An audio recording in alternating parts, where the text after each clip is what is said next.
Hello folks, today we're going to be discussing a pretty heavy topic. Today's video is about the passing of Natalie McNally, the events leading up to her death, and her perpetrator's eventual arrest. I've had this story stuck in my head now for quite a while, and there's a number of dimensions to it that both interest me and fascinate me, and I think it's a story that demands some amount of processing that we're going to do together today. Now, this story does contain some pretty confronting topics, and so I'm going to issue a trigger warning right up front for murder and violence against women.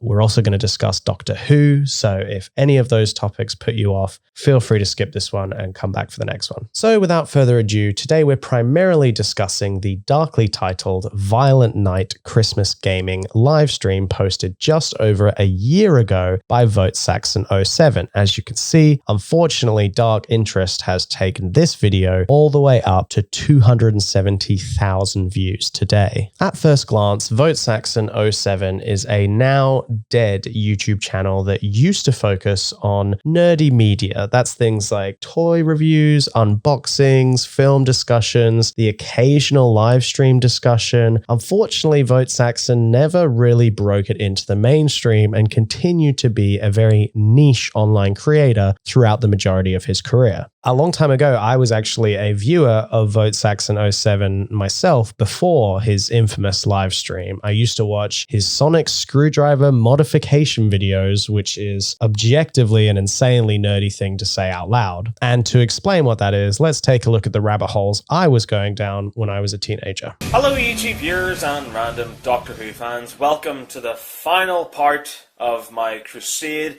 of trying to make the 11th Doctor Sonic Screwdriver toy. See, this kind of content is very niche and targeted at, in my opinion, a younger population that's a little bit more socially outcast and socially awkward and finds solace in having these online communities of nerdy fandoms that they can just dive into and spend a lot of their time in. And I think that's primarily where VoteSaxon07 spent a lot of his career, on the outskirts, kind of looking in, having this niche online community, never quite gaining mainstream appeal or notoriety. That is, of course, until the unfortunate Violent Night Christmas Gaming livestream, by far his most viewed video livestream, and unfortunately at this point, pretty much his most viewed video. Aside from one viral hit, he has really not been a popular creator aside from this live stream, unfortunately. VoteSaxon has had over 10 years on YouTube, started posting in 2010, and in that time, he is most famous for one thing. And so without further ado, let's take a look at the live stream. As mentioned, this was streamed just before Christmas, as the title would suggest, and is essentially a 6-hour-long drunken GTA gameplay mess of a man having an unhinged breakdown. And there's a number of eyebrow-raising things in this live stream, but before we really get into it, I want to explain why it is that this live stream is so popular in the first place. You see, the day after this live stream was posted, police discovered the body of Natalie McNally, a 32-year-old woman in her own home, passed away, being found 15 weeks pregnant and unfortunately stabbed to death. And you see, that very night, Stephen McCullough, aka VoteSaxon07, was arrested for the murder of Natalie McNally. However, after showing them this live stream that we're about to look at, they let him go for nearly 2 months because he, spoiler alert, faked a live stream.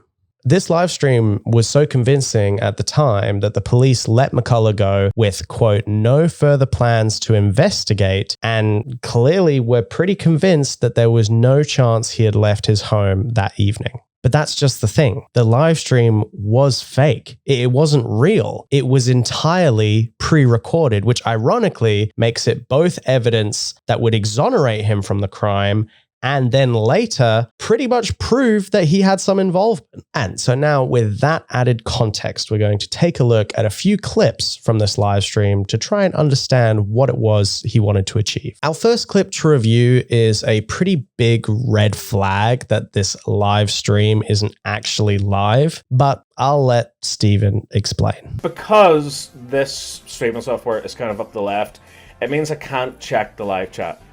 which is a real shame. So, by all means, talk amongst yourselves. I could use my phone to dip in every now and again and check it, but I've decided that I kind of hate live streams where people just sit and read comments and go, "Oh my god, yes, ask me questions." And also, if I go on my phone for too long, I'll end up just scrolling through TikTok, and the amount of time that I've lost scrolling through TikTok is unbelievable. So yeah, phone's away. Can't look at the live chat for some bloody reason, because if I do, it makes the whole thing freeze and OBS just screws up. Okay, so he's very clearly making a big effort to convey to the audience that chat just isn't working, guys. Sorry. And it's broken for completely innocent, not nefarious reasons. He could check it, but he just doesn't want to get caught distracted on TikTok. Sounds totally innocent to me. So not only does he try to excuse the fact that his chat isn't working, but he also really tries to insist that the stream is in fact live, going so far as to compare it to Big Brother. Let's take a look. But yes, if you have questions, comments, opinions, anything like that, tough. What I want this to be, right, is, do you know, like when you used to watch Big Brother back in the day, and like E4 had like a live stream that ran like all night and it was just live footage from the house? It's kind of going to be like that. So, you know, like you can dip in, you can dip out, that sort of thing. And meanwhile, I'm just going to be focusing on playing the game. I see. He's making a pretty concerted effort here to prove to you, the audience, that all night you'll be watching him and his whereabouts live. No question as to where he is on this particular evening. He goes on to further acknowledge the broken chat, presumably trying to anticipate commenters on the actual live stream who would be trying to send him questions and not getting any responses. I've also put in a few just bad comments in on this little compilation, so let's just sit back and take a look. I can't even use my phone to check the fucking live stream comments either, because I'm pretty sure that will fuck with my internet and fuck with this stream. Oh, of course. So that's good, isn't it? I just realized I'm literally going to be drinking and driving. In the game, by the way, I'm not leaving the house tonight. Like, I was reading somewhere recently, like the amount of police force that we have lost over the last 12 years is just fucking frightening, and no wonder crime is on the rise. That's why I like sticking to just doing crimes in a video game. Keeps things simple, mate. Make her look like an accident. Well, that's alright. I've made my entire life look like one. What?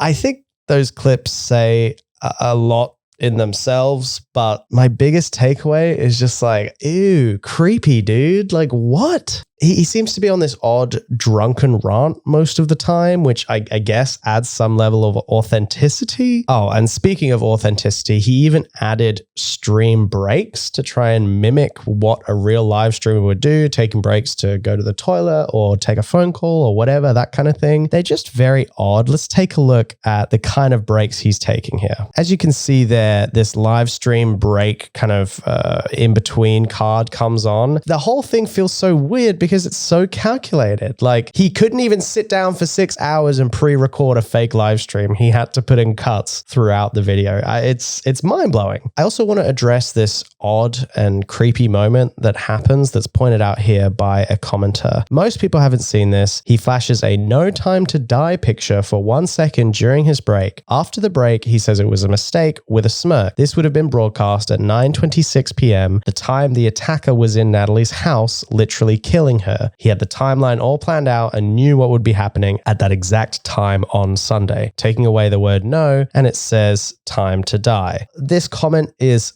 a little bit conspiratorial, but just for proof, I'll show you the clip.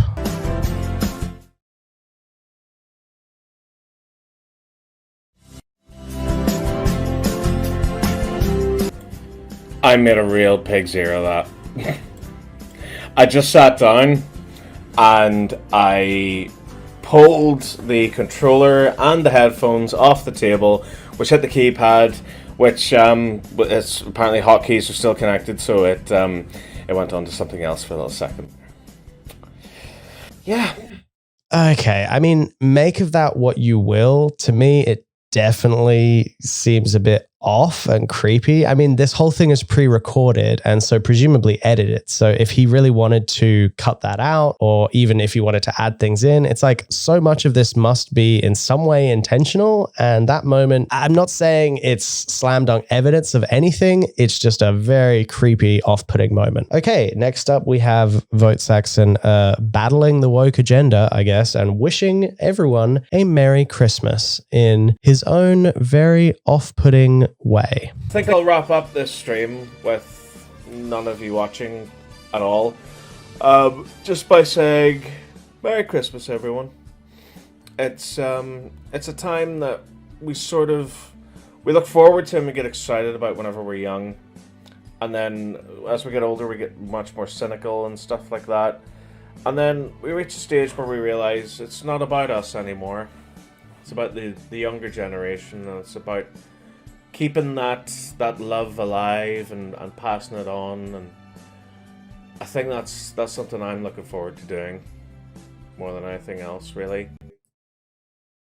To me, that seems like a lot of projection and just a lot of dark feelings coming out. I mean, that speaks to me as like a very lonely and sad man. I mean, that's not a jolly Christmas message, you know? I mean, oof. But perhaps the most disturbing clip and probably the most damning is the moment that he says Natalie's name, the woman he allegedly murdered. Yeah, that's physics. That's what would happen in the real world. Abso-fucking-nately. Abso-fucking-nately.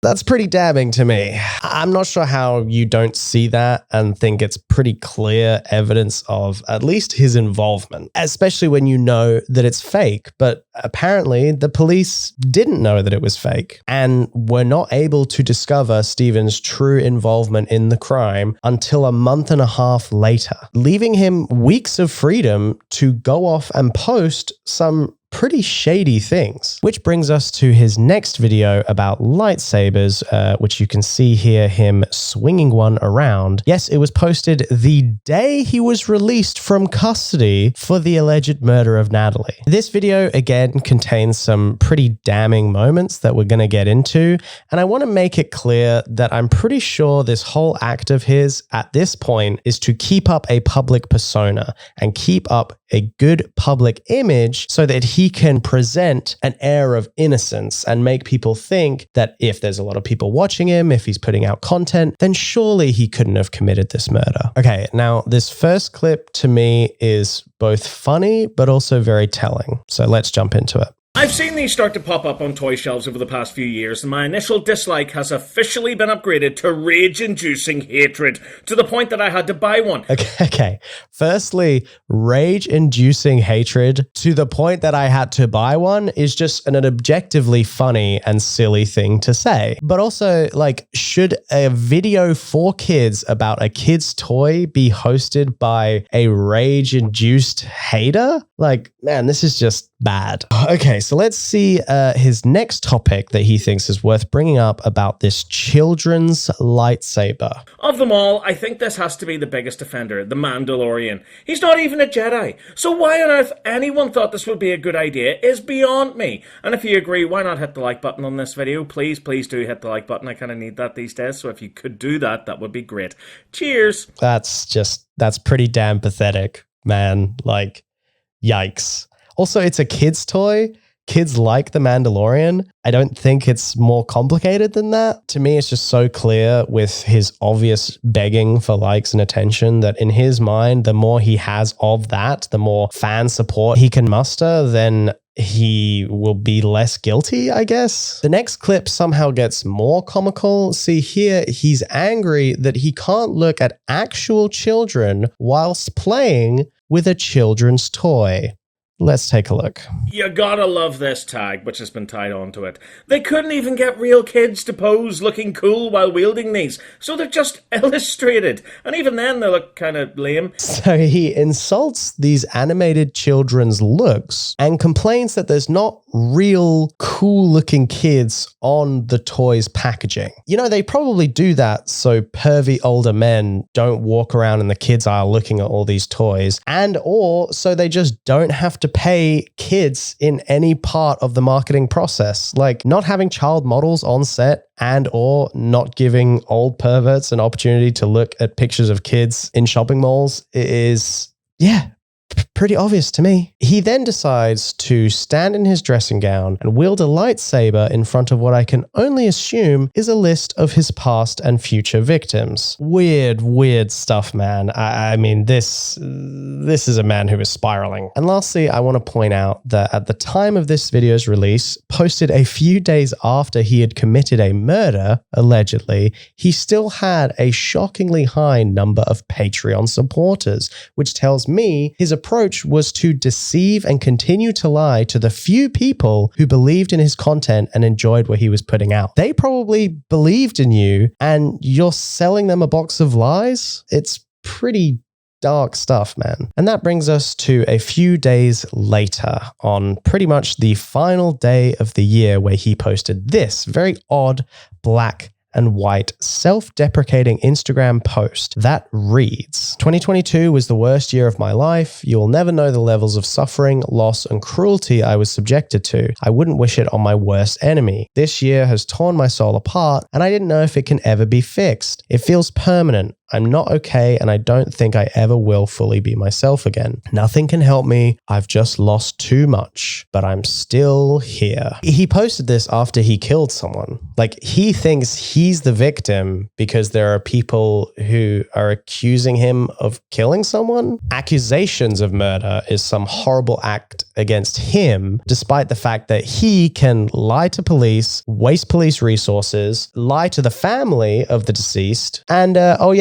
kill someone. You did that, dude. And by the way, in that time, those nearly 2 months when Stephen McCullough was free, not only was a significant amount of police resources wasted, but 2 men were arrested on suspicion of the murder. 2 people had to go through the entire hassle of being falsely suspected and arrested for a murder charge of something they had nothing to do with because this one man, Stephen McCullough, sent the police on this wild goose chase and made them think that they had to go out and desperately find whoever could have been responsible for what happened. I mean, these 2 guys had to experience who knows how much trauma over the lies of this loser. Oh, and not to mention the family. Yeah, that's right. Stephen went and visited the family of the victim on behalf of a local newspaper that he just so happened to work part-time at. He gave his condolences, pretended to be there representing the newspaper, and then left his phone at their house for 40 minutes recording them, presumably trying to find out if they suspected him of the murder, and came back to collect his phone to listen to this private recording of the victim's family, probably grieving and processing this horrible crime. And so while the police were out chasing down different leads, Stephen was effectively harassing the victim's family and posting these weird, lame YouTube videos to try and give himself some air of innocence. Which brings us to the final video posted by Stephen McCullough covering the apt topic of Doctor Who. And I call it apt because Stephen McCullough's YouTube channel, Vote Saxon 07, is a reference to 2007 Doctor Who, with Doctor Who being a frequent topic coming up in a lot of his videos. Hello YouTube viewers and random Doctor Who fans. Yes, the time is finally upon us. Yes, his final video is about Doctor Who action figures. Posted just under a week before he would be finally arrested, he discusses Jodie Whittaker and David Tennant's Doctor Who action figures with particular displeasure for the David Tennant action figure. Moving on to the 14th Doctor, sorry, who's that supposed to be? David Tennant? Hey, aren't you the guy who killed someone? That is supposed to be David Tennant. Yeah.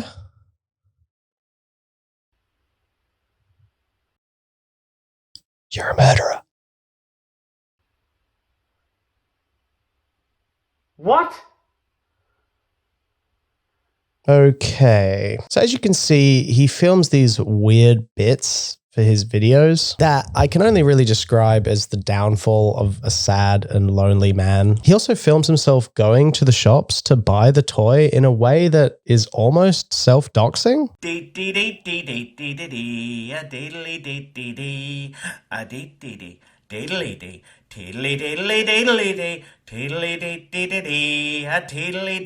Now, it doesn't obviously matter that much if people find out where he is, because, I mean, we know where he is. He's in prison. But from there, the video continues to get weirder and weirder. He goes on to do this pretty strange drunk David Tennant bit that I'll just let Stephen show you himself. Also, while doing this modification, I've decided to put the rubbish-looking David Tennant head onto the raggedy doctor body, and I've created a whole new character. This is Drunk Dave, new channel mascot, completely new, original character, never seen before. He's the type of guy, you know, you see him on a night out, he comes up, asks you for 10p, any change you can spare, because he desperately needs to catch his last bus home, but in reality he's probably just going to buy another drink. Yeah, so, Drunk Dave, yay! I think this really starts to get into like loser territory, dude. I mean, I think it's pretty obvious there's some projection going on here. The Doctor as a character, nor David Tennant as a figure is really known for any kind of drinking shenanigans. And I think it's clear that Stephen is kind of projecting some dark version of himself onto this David Tennant action figure. Also, he mentions getting on the bus, which is just interesting because that is one of the ways he made his way to Natalie McNally's house and back. Just more weirdness in these weird like semi-confessional videos. I don't even know, man. And so here we are, the final moments Stephen McCullough ever posted to YouTube before going away to spend a long time in jail. Let's take a look. Let me know what you make of the regeneration set in the comments, and be sure to like the video, please, otherwise YouTube will hunt me down like a dog. Okay, wait. Hunt you down like a dog? What are you talking about? I'm sorry. Let's continue. And until next time, whenever that may be, see you then. Farewell. Thanks for watching. Like, subscribe, and share if you enjoyed this video. And why not be extra awesome like all of these people? Again, a sad amount of Patreons here, but the video unfortunately gets worse. Also, another thing I've just noticed about this, the box farts. Check it out.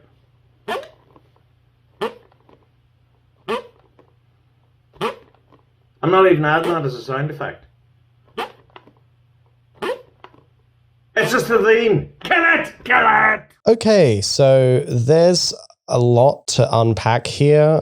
The begging for likes, the surprisingly high number of Patreons, which is all just sad. And I do wonder how many of his Patreons even knew at this point that he was under investigation for murder. And then he chooses to end the video with this really weird fart joke that doesn't go anywhere, and then proceeds to say in a pretty angry tone, "Kill it." The last words he posted online is him aggressively saying into a camera, "Kill it." That's just psycho. It's like he was begging them to catch him. And I guess they heard it, because less than a week later, Stephen McCullough, aka Vote Saxon 07, was arrested for the murder of Natalie McNally. See, the local police had done an extensive review of the area surrounding CCTV footage and compiled over 4,000 hours of footage and pieced together a timeline that would track the killer's movements in a way that undeniably pointed towards Stephen. They tracked his bus and taxi trips to and from Natalie's house. They tracked the gloves that he wore along the way. They even spoke to the taxi driver who dropped him off after the killing, which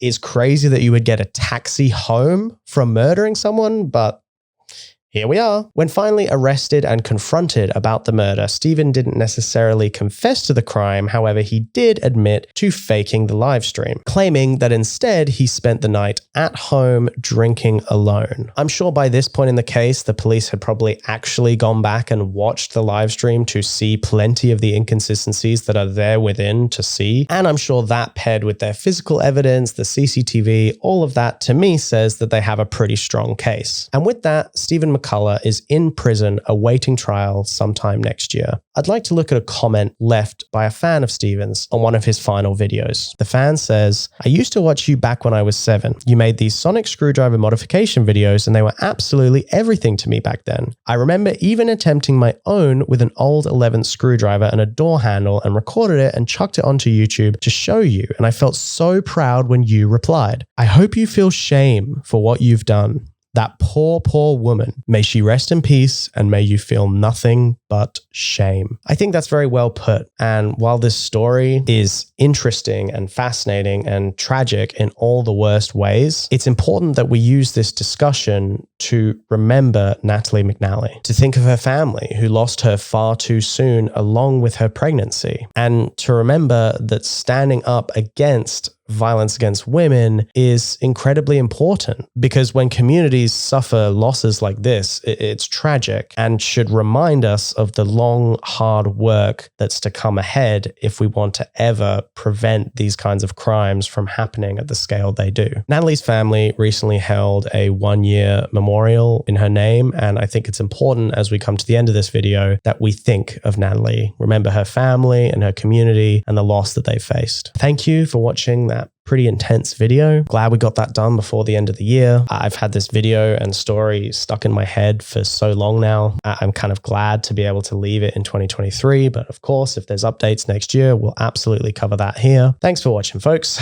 I appreciate you coming along with me on this journey. Here's to a bright new year with plenty of growth, plenty of opportunities, and hopefully things that are bigger and better. More content, a bigger community. Those are things that I would really like to build next year. So I invite you to come along with me. But until then, goodbye. I'll see you next time. Cheers.